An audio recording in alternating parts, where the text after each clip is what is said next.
पुन्हा नव्याने भाग 31. फ्रेंड लिस्टमध्ये असलेले बरेच जण अनोळखी वाटत होते. त्यामुळे मॅसेजवर क्लिक करून ओपन केला तेव्हा तो मॅसेज मृणालचा होता. त्याला आठवत नव्हतं आपण याला कसं ओळखतो. मॅसेज साधाच होता, हाय कसा आहेस. त्याने रिप्लाय द्यायच्या अगोदर त्याची पूर्ण प्रोफाईल चेक केली तर जॉब नेम सेम होतं, आधीच्या कंपनीचं होतं. त्याने मृणालला रिप्लाय दिला, मस्त तू बोल. शिवचा रिप्लाय बघून मृणाल खूपच खुश झाला. फायनली तू परत आलास यार, किती वाट बघितली तुझी. मी तुला बघायला हॉस्पिटललाही गेलो होतो, तेव्हा खूप घाबरलो होतो मी तुला बघून. एक फोटो पाठव ना तुझा, मला बघायचा आहे तुला. मध्ये एक दोनदा फोन केला होता मी, पण वहिनी होत्या फोनवर. जास्त न बोलता तुझी चौकशी करून ठेवून दिला फोन. मृणालने एवढा मोठा मॅसेज टाईप करून सेंड केला. शिवने त्याला रिप्लाय दिला, माझा फोटो कशाला पाहिजे, मलाच भेट, मला बोलायचं आहे तुझ्याशी. त्याने भेटायचं लोकेशन डिटेल्स त्याला पाठवले आणि दिवस ठरवून दोघांचं भेटणं ठरलं. शिवलाही बरं वाटलं त्याच्याबरोबर बोलून. त्याला खात्री होती याच्याकडून आपल्याला माहिती मिळू शकेल. त्याच्या बोलण्यावरून आपला जिगरी दोस्त असावा असा फील आला. नेहाला त्याने सांगून ठेवलं की त्याला या रविवारी मित्रांसोबत बाहेर जायचं आहे. म्हणजे नेहाला काही शंका येणार नाही. नेहाही आता आपल्या कामात व्यस्त होती. दोघांचं काम नीट चाललं होतं, मग तिलाही शिववर लक्ष ठेवायची गरज नव्हती. रविवार आल्यावर शिव मृणालला भेटायला गेला. काय बोलावं आणि कुठून सुरुवात करावी या विचारात शिव ट्रेनमध्ये चढला आणि ठरलेल्या कॉफी कॅफेमध्ये जाऊन बसला. मृणालचा फोटो फेसबुकवर बघितला होता म्हणून तो आल्यावर लगेच स्वतःला मानसिकरित्या तयार केलं आणि हसत म्हणाला, ये ये. मृणाल पटकन आला आणि त्याने गळाभेट केली. शिवच्या पाठीत थोपटत म्हणाला, मस्त, आता खूप छान दिसतोस. तेव्हा काय सांगू, कसा दिसत होतास. तुला बघून मला घाम फुटला होता. पण तुझ्या बायकोला आणि मेवण्याला मानलं पाहिजे. त्यांनी खूप धावपळ केली तुझ्यासाठी. मी दुसऱ्या दिवशी आलेलो बघायला. मृणाल बोलत होता तसं शिवला नेहाविषयी अजूनच आदर वाटत होता. त्याला एकच प्रश्न मनात येत होता, तो म्हणजे कसं काय सगळं केलं असेल. कारण तिच्याविषयी कौतुकच ऐकायला येत होतं आणि तो स्वतःच्या मूर्खपणावर हसत होता. आपण सुख सोडाच, दुःखच दिलं तिला. स्वतःला सावरत तिने हुशारीने सगळं केलं. असो, यापुढे तिच्याशी चांगलं वागायचं. दोघांची बडबड चालू होती की वेटर आला. दोघांनी कॉफी मागवली आणि गप्पांना सुरुवात केली. तुझं काम कसं चाललंय, शिवने विचारलं. मस्त म्हणायचं. तू नाही पण मला मज्जा येत नाही.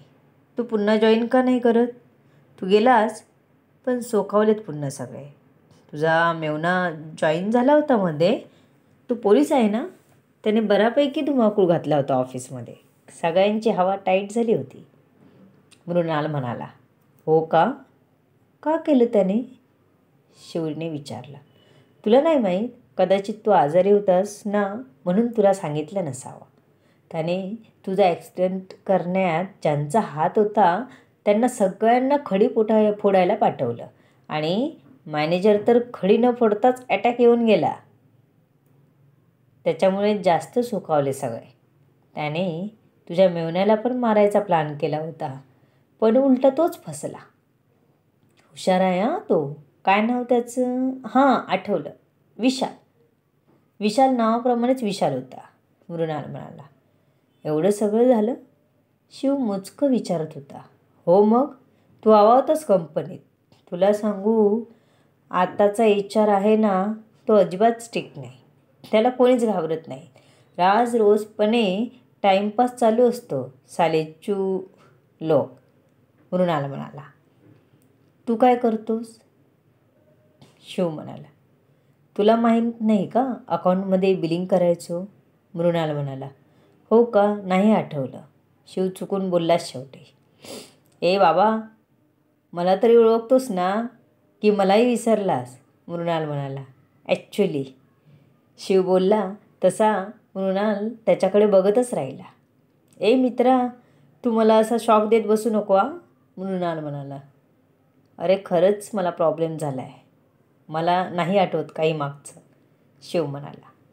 2 मिनटं एकदम शांततेत गेली. कोणीच काही बोललं नाही, कारण शिव जे बोलत होता त्यावर मृणालचा विश्वास बसत नव्हता. मृणालने कॉफीचा एक कप उचलून तोंडाला लावला. त्याला लक्षात आलं की मगाशी बोलता बोलता त्याने विचारलं होतं, कुठच्या डिपार्टमेंटला काम करतोस? म्हणजे तेही तो विसरला होता. मग याने मला कसं काय ओळखलं? मृणालच्या मनात प्रश्न उभा राहिला.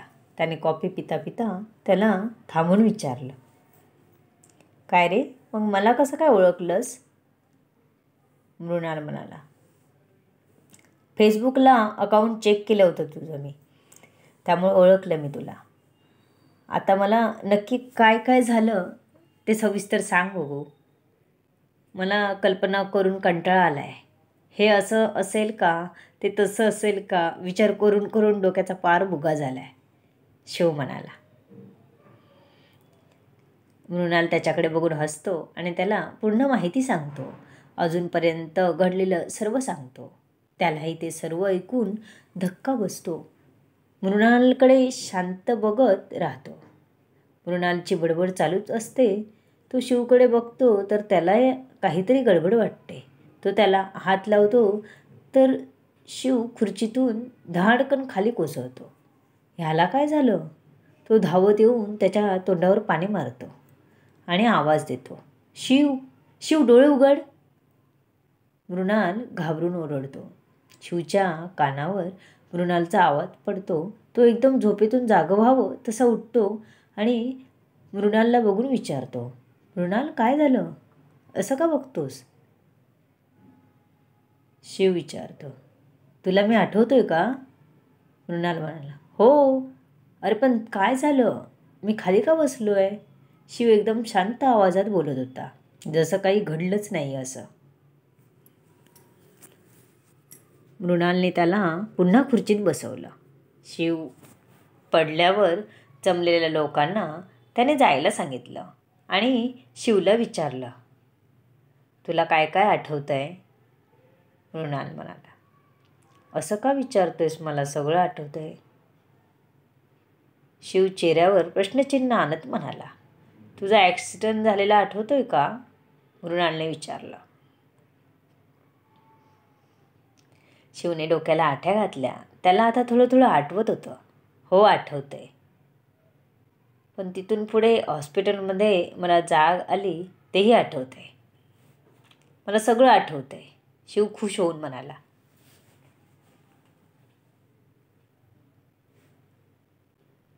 माझी शॉर्ट टर्म मेमरी लॉस झाली होती आणि आश्चर्य म्हणजे मला आता जे जे घडलं तेही आठवतंय, शिव आनंदाने बोलत होता. मृणाललाही खूप आनंद झाला होता. त्याला असं वाटत होतं की शिवने लवकरच परत जॉब जॉईन करावा. पण शिवची तरी इच्छा नव्हती. जिथे जीवावर उठतात लोक तिथे काम करून का उपयोग? शिवला आता कधी एकदा घरी जातोय असं झालं होतं. त्याला आता सगळं सगळं आठवत होतं. त्याने नेहाला नाकारल्यापासून ते पुन्हा लग्न केलं इथपर्यंत त्याला एखादा चित्रपट पुढे सरकावा तसा एक एक किस्सा आठवत होता. तो स्वतःच खूप आठवून आठवून हसत होता. मृणाल त्याच्याकडे बघत होता. त्याला मागचं आठवायला लागल्यावर डोक्यावर परिणाम तर नाही ना झाला, हा विचार मृणालच्या डोक्यात यायला लागला. तेवढ्यात शिव त्याला आवाज देऊन म्हणाला, चल मला निघालं पाहिजे. चिन्मय वाट बघत असेल. शिव बोलला आणि मृणालला हात मिळून गळाभेट करून घरी यायला निघाला. मृणाल अजूनही संभ्रमात होता. मी नंतर कॉल करतो, मृणाल म्हणाला आणि तोही घरी जायला निघाला. वाटेत त्याला जाताना चिंता होती की शिवला खरंच काही झालं नाही ना, जाईल ना व्यवस्थित घरी. घरी पोचल्यावर त्याला फोन केला पाहिजे ह्या विचारातून तो ट्रेनमध्ये बसला. इकडे शिवला आठवल्यामुळे स्वतःच्या बालिशपणाचं हसू येत होतं. तो लवकरच घरी पोचला. जाताना चिन्मयला खाऊ घेऊन गेला. त्याला नेहाची गंमत करावीशी वाटली. रविवार असल्यामुळे ती घरीच होती. शिव आलेला बघितल्यावर ती पाणी घेऊन आली. शिवने एक रागीट कटाक्ष नेहावर टाकताच ती एकदम घाबरली. तिला पहिला शिव आठवला. चिन्मय कुठे आहे? शिवने विचारलं, पण त्याच्या आवाजात तो पूर्वीचा वृक्षपणा जाणवला. ती एक क्षण थबकलीच. शिवकडे बघतच उभी राहिली. तेव्हा शिवने पुन्हा मोठ्याने तिला विचारलं, काय गं, तुला ऐकू येत नाही का? चिन्मय कुठे आहे विचारलं मी. शिव रागाने बोलायची ॲक्टिंग करत होता, पण नेहाच्या काळजाचा ठोका चुकला होता. जे तिच्या मनात इतके दिवस भीतीचं घर करून होतं तेच खरं होताना दिसत होतं. चिन्मय झोपलाय. एवढं बोलत नेहा धावत आतमध्ये निघून गेली. इतका वेळ थांबवून धरलेले अश्रू आता थांबवणं तिला कठीण झालं होतं. ती चिन्मयच्या बाजूला हातात तोंड घेऊन रडू लागली. तिला ते दिवस, ते दुःख काही केलं नको होतं. शिव तोपर्यंत फ्रेश झाला. आई उठून फ्रेश व्हायला निघून गेली. चहा केला. शिव बेडरूममध्ये गेला तर नेहा अगदी हुंदके देऊन रडत होती. त्याने अलगद तिच्या डोक्यावरून हात फिरवला. नेहा, काय झालं? का रडतेस? शिवने प्रेमाने विचारला. त्याला नेहाची अजून परीक्षा घ्यायची नव्हती. नेहाला शिवला जाऊन घट्ट मिठी मारावीशी वाटत होती, पण शिवची भीतीही वाटत होती. ती संभ्रमित नजरेने शिवकडे बघत होती. शिव आला आणि तिला जवळ घेतलं. नेहा शिवच्या मिठीत होती तरी डोकं वर करून शिवकडे बघत होती. शिवने तिच्याकडे बघितलं आणि म्हणाला, काय झालं, सांगशील का मला? नेहाने त्याच्याकडे पाहत विचारलं, तुम्हाला सगळं आठवतंय का? मला आठवतंय सगळं. शिव इतका शांतपणे बोलत होता, पण नेहाची घाई झाली होती. ती मिठीतून बाजूला होत त्याच्या खांद्याला पकडत म्हणाली, खरंच आठवते तुम्हाला? नेहा आश्चर्यचकित होऊन विचारत होती. तिच्या डोळ्यात आनंद दिसत होता. तिने सासूला हाक मारली, आई. सासू आलेली बघितल्यावर तिने लगेच सांगितलं, आई, ह्यांना सगळं आठवतंय. खुश होऊन ती अक्षरशः ओरडतच म्हणाली. आईलाही आनंद झाला. इतक्यात शिवचा फोन वाजला. मृणालचा होता. शिवने फोन उचलला. हॅलो, मृणाल म्हणाला. हां बोल, शिव बोलला. पोचलास का व्यवस्थित? मृणालने शिवला विचारलं. हो, तू काय एवढं टेन्शन घेतोस? शिव बोलला. अरे, तू चक्कर येऊन खाली पडलास आणि तुला तोंडावर पाणी मारून उठवलं तेव्हा सगळं आठवतं म्हणालास, पण नंतर सारखा हसत होतास. मला वाटलं डोक्यावर परिणाम तर नाही ना झाला, म्हणून घरी पोचलास काय बघायला फोन केला. मृणाल म्हणाला. तसा शिव अगदी मनसोक्त हसला. अरे, मला सर्व आठवलं, म्हणजे सर्व आठवलं, आतापर्यंतचं सर्व आणि आधीचंही, शिव म्हणाला. हे खरं सांगतोयस? कारण डॉक्टर म्हणतात जर मागचं आठवलं तर आताचं काही लक्षात राहत नाही, मृणाल म्हणाला. चमत्कार म्हणायचा. नेहाच्या मेहनतीमुळेच देवाने हा चमत्कार केला म्हणायचा. पण मला आता सर्व आठवतंय. आम्ही पुन्हा लग्न केलं, सर्व आठवतंय मला. शिव बोलून गेला, पण मृणालला अजून एक झटका बसला. काय बोललास? तू पुन्हा लग्न केलं? मृणालने विचारलं. हो, लंबी कहाणी आहे. भेट कधीतरी सांगेन तुला, शिव म्हणाला. बरं, ठेवतो मी फोन. तब्येत व्यवस्थित आहे ना? मृणालने विचारला. हो, एकदम ठणठणीत, शिव बोलला आणि फोन ठेवून दिला. इकडे नेहाच्या आनंदाला पारावर उरला नव्हता. ह्यांना सगळं आठवतंय, तेही आता घडलेल्या गोष्टींसह. हा भाग इथेच संपला.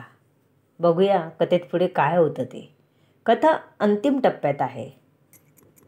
मी कथेची वाट पाहिली आणि प्रेमाने कथा ऐकलीत त्याबद्दल धन्यवाद. पुढचा भाग कथेचा अंतिम भाग असेल.